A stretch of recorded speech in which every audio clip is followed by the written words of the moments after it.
monde, j'espère que vous allez bien. Je suis super heureuse de vous retrouver aujourd'hui dans une nouvelle vidéo. Je vais essayer de regarder la caméra et de ne pas regarder ailleurs. On va voir si je réussis le challenge. Alors aujourd'hui je voulais vous parler de mon parcours. Parce qu'en fait on me demande souvent ce que je fais dans la vie, si ça me plaît, comment j'ai fait ça, pourquoi j'ai fait ça, etc. Donc voilà, je voulais juste vous faire une petite vidéo pour vous expliquer calmement, rapidement, voilà, simple et efficace.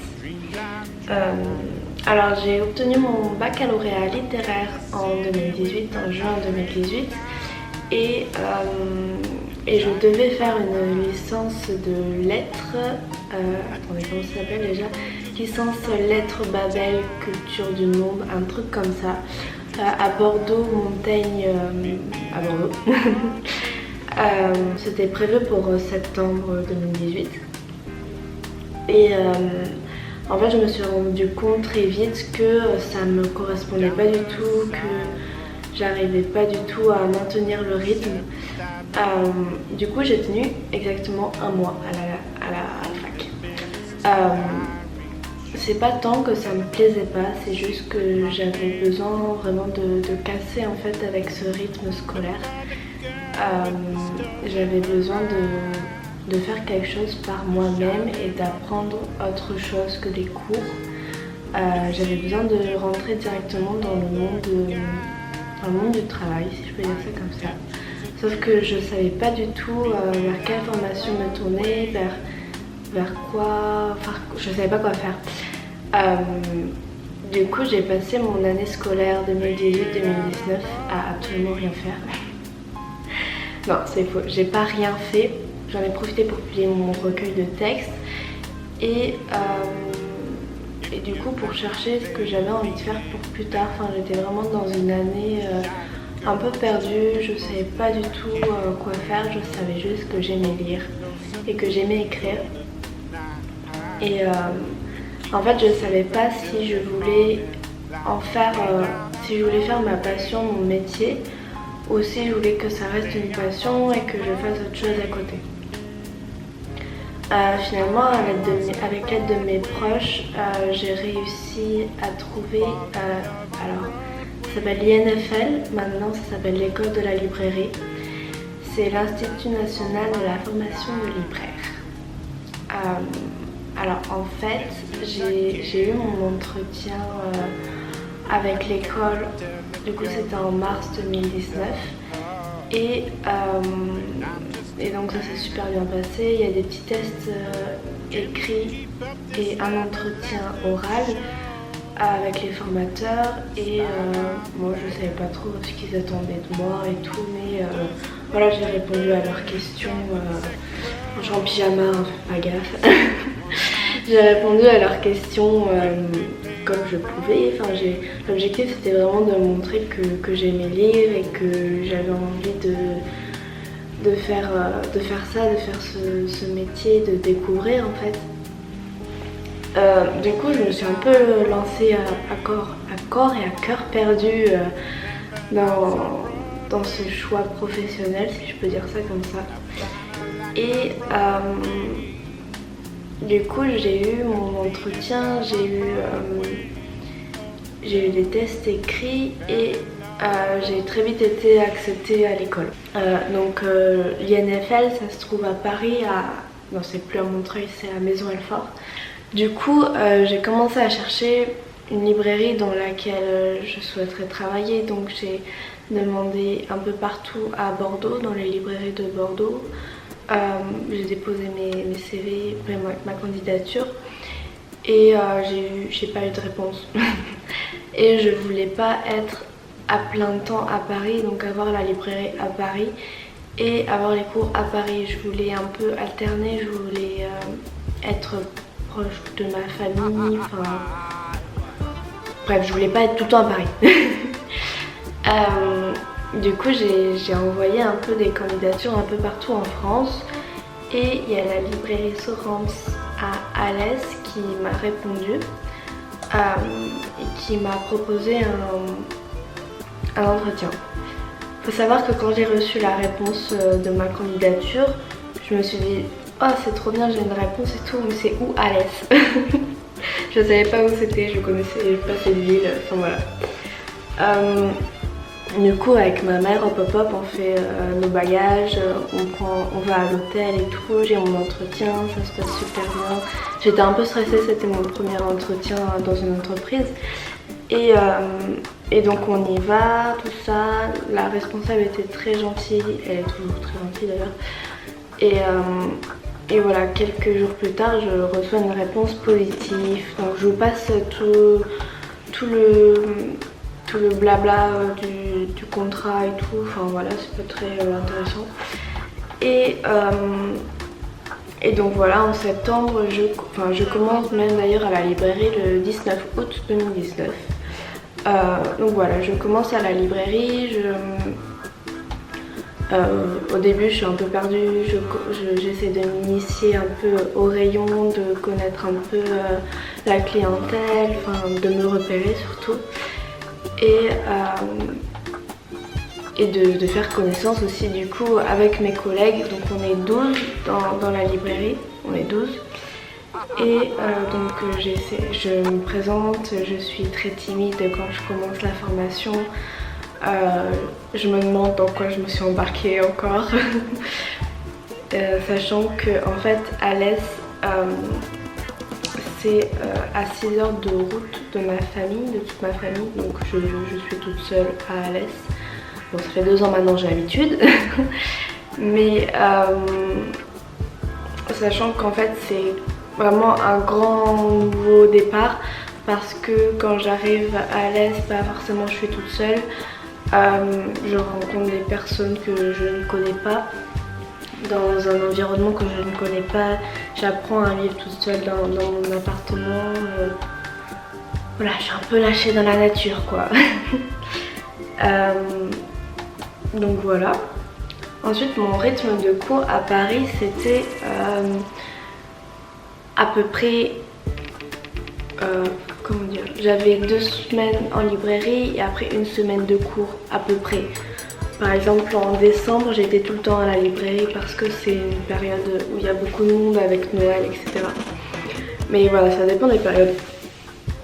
Et j'ai 12 semaines de cours par an. Alors je précise que le brevet professionnel de libraire que j'ai fait, que je fais toujours d'ailleurs parce que j'ai pas encore eu mes résultats, enfin mes examens. C'est sur 2 ans, donc c'est une alternance de 2 ans. Les cours sont à Paris et après la librairie c'est nous qui voyons où est-ce qu'on est accepté ou pas. Et en fait sachant que le plus important c'est de trouver une librairie parce que tu peux pas faire les cours du brevet professionnel, de l'alternance si t'as pas de librairie en fait. Ce sont 2 choses qui se complètent. Il y a les cours théoriques et il y a la pratique aussi. Donc voilà, sachant que à l'école ils nous aident à trouver la librairie, ils nous aident à nous réorienter si par mégarde à la librairie dans laquelle nous sommes ça se passe mal. Voilà, sachant que généralement les personnes qui font le brevet professionnel de libraire sont toutes à Paris, donc ils vivent pleinement à Paris, ils ont les cours à Paris et ils ont leur librairie à Paris parce que les librairies parisiennes sont habituées à ce schéma là. Voilà, on est quelques-uns dans ma promo à être en province, si je peux dire ça comme ça. Donc pour moi c'est plus facile de trouver une librairie à Paris même. Parce que voilà, comme je l'ai dit, ils ont l'habitude et ça tourne en fait. Mais c'est pas infaisable de trouver une librairie en dehors de l'Île-de-France. Je sais qu'au début de ma vidéo j'ai dit que je voulais être proche de ma famille et tout, et au final je me retrouve à 6 heures de route d'eux. Mais finalement c'est pas trop mal parce que ça m'a aidé à grandir. Et à être indépendante, ça m'a rendue plus forte. L'alternance ça m'a fait grandir d'un coup. Quand j'y repense, là on est en 2021, Il y a 2 ans, j'étais pas du tout la même personne que je suis aujourd'hui. Jamais j'aurais pensé tourner une vidéo là comme ça, expliquer mon parcours. Jamais j'aurais pensé parler à des clients, leur conseiller des livres, faire la caisse. Pour moi c'est un truc improbable, faire la caisse, je comptais des sous et tout, je suis nulle en maths. Et en fait ça m'a vraiment appris à me dépasser, à être moi-même. Et le fait qu'en fait je suis une personne très gentille et le fait de pouvoir mettre cette qualité ou ce défaut, ça dépend comment on le voit, en pratique, en librairie, en magasin, dans une entreprise, avec des collègues qui sont très gentils, qui sont à l'écoute, c'est ça qui m'a fait grandir et qui m'a fait devenir la personne que je suis aujourd'hui. Et franchement, même s'il y a 2 ans j'étais perdue parce que je savais pas quoi faire de ma vie, je suis encore aujourd'hui parce que mon contrat se termine là en août et je sais pas trop ce que je vais faire après, c'est un autre sujet. Merde, j'en étais où? J'étais en train de dire quoi? Ah oui, même s'il y a 2 ans j'étais un peu perdue et tout, le fait d'avoir trouvé cette formation et cette alternance, ça m'a ouvert des portes professionnellement parce que j'ai appris énormément de choses, j'ai rencontré des personnes extraordinaires. Et en fait pour moi l'alternance c'est vraiment quelque chose, pour moi c'est plus important aujourd'hui dans le monde professionnel. En fait ça peut pas égaliser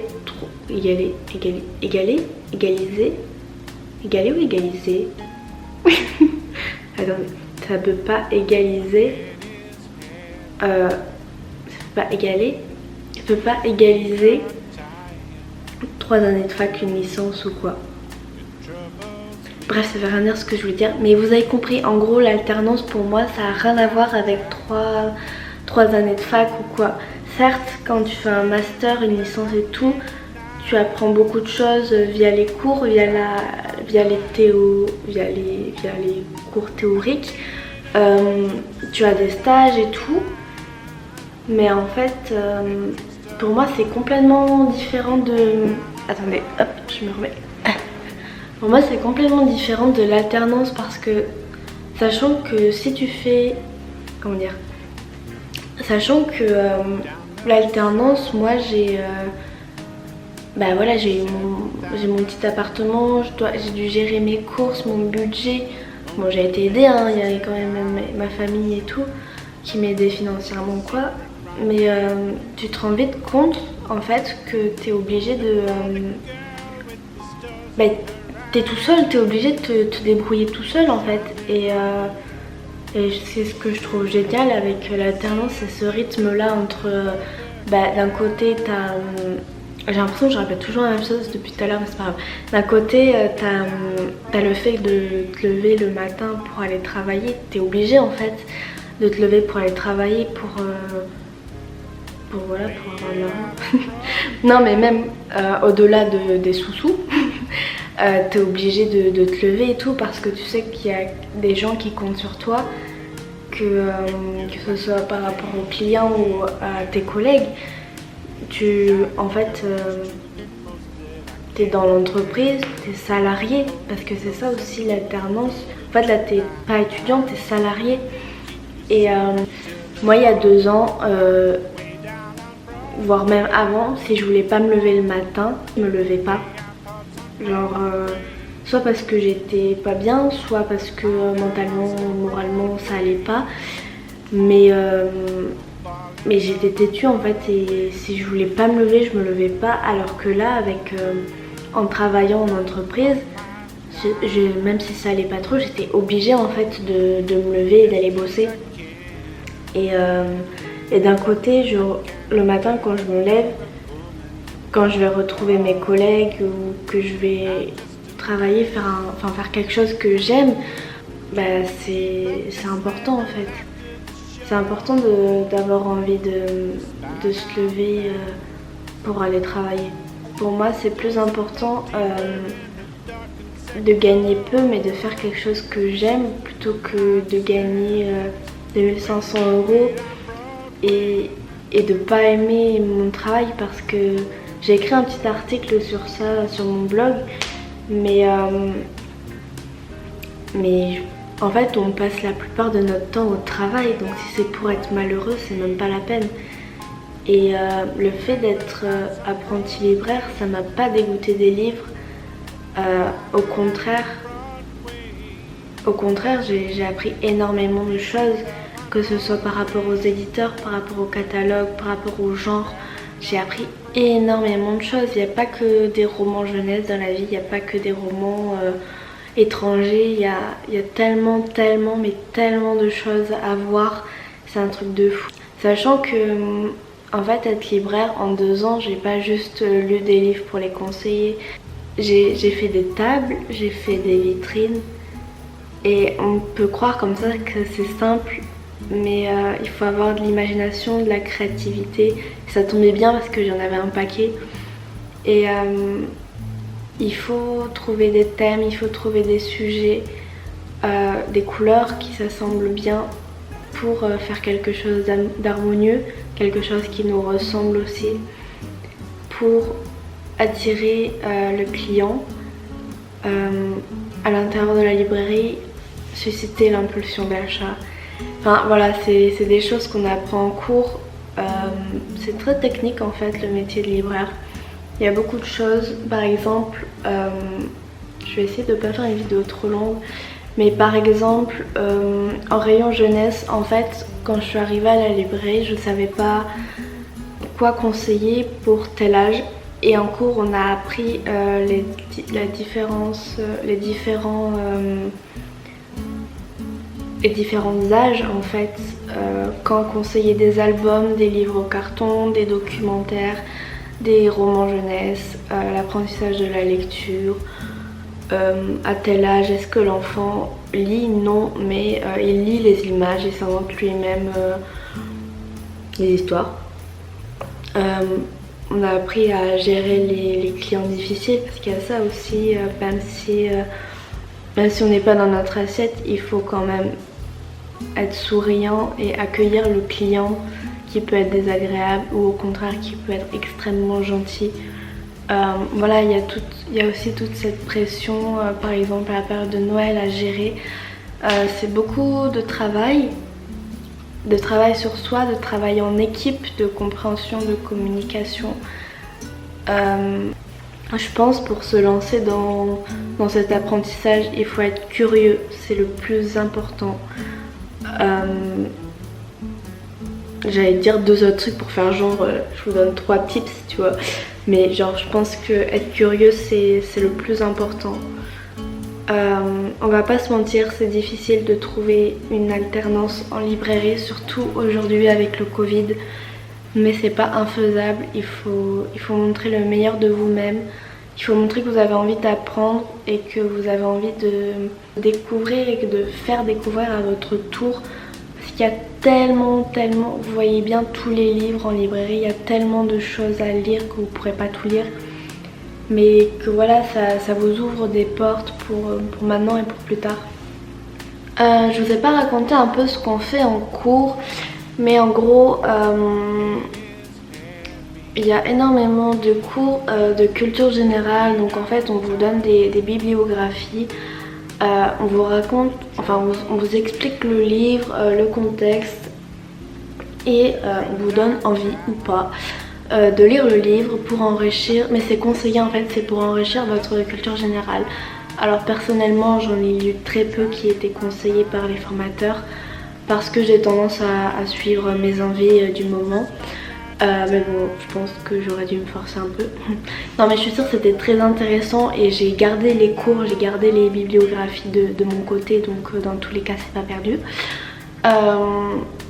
Ensuite, donc voilà, il y a énormément de culture générale, il y a énormément de cours par rapport aux clients en fait.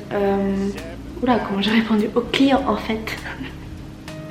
Non mais il y a énormément de cours sur l'attitude, sur la posture en librairie, en magasin, face aux clients, face aux collègues. Voilà, c'est un peu de tout. On fait des exercices de vente. Alors les exercices de vente se passent normalement en librairie. Avec le Covid c'est un peu compliqué en ce moment. Mais généralement, enfin même tout le temps, ça se passe en librairie. Donc en fait vous allez... Non en fait je vais pas vous raconter l'exercice de vente, mais c'est une... parce que c'est hyper long, mais c'est une simulation de vente. En fait le formateur joue le client et vous devez lui vendre un livre en fonction, même plusieurs livres en fonction de sa demande. Voilà, donc c'est un exercice assez compliqué, sachant que c'est un exercice qui est calculé entre guillemets face au formateur, où c'est noté en fait, ça fait partie de l'examen au bout de la 2e année. Alors que quand on le fait face au client, face au vrai client dans notre librairie et à sa demande, c'est plus naturel. Voilà, c'est un exercice assez compliqué qui peut stresser pas mal de personnes, dont moi. On fait aussi des exercices de vitrine à la librairie, à l'école. Donc voilà, sur des établis entre guillemets. On nous donne un thème, ou on choisit un thème en première année et on doit construire notre vitrine avec les livres dont on dispose à l'école. En fonction de ce thème, on doit choisir les couleurs, les groupes de livres, pourquoi on a fait ça, expliquer, etc. Mais voilà, c'est des exercices qui peuvent paraître assez compliqués, mais finalement on se prend assez bien au jeu. Puis voilà, c'est ça en fait, il faut le voir un peu comme un jeu.